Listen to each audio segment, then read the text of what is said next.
Le roi Josias n'avait que 8 ans lorsqu'il monta sur le trône de Juda.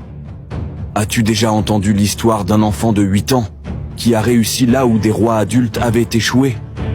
Cette histoire est celle de Josias, un enfant devenu roi dans un royaume plongé dans la corruption, la confusion et l'idolâtrie.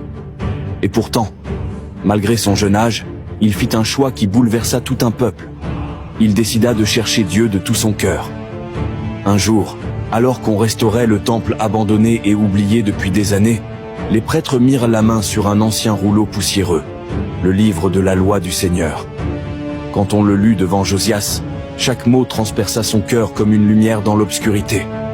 Alors il se leva, déchira ses vêtements en signe de repentance, et s'écria « Nous nous sommes éloignés du Seigneur, nous avons désobéi à sa voix. » Il n'attendit pas un seul jour.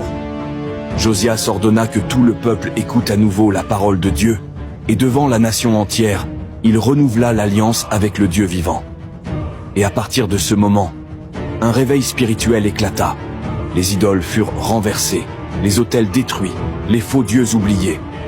Le temple fut purifié, et Juda recommença à adorer celui qui règne au-dessus de tout. Cette histoire nous frappe d'une vérité essentielle. Même quand tout semble perdu, même quand un peuple s'égare, le simple fait de revenir à la parole de Dieu peut restaurer une vie, une famille, parfois même une nation entière. Si tu crois que Dieu peut encore relever ceux qui reviennent à lui, écris Amen dans les commentaires et partage cette vidéo pour rappeler à quelqu'un que la restauration commence toujours par sa parole.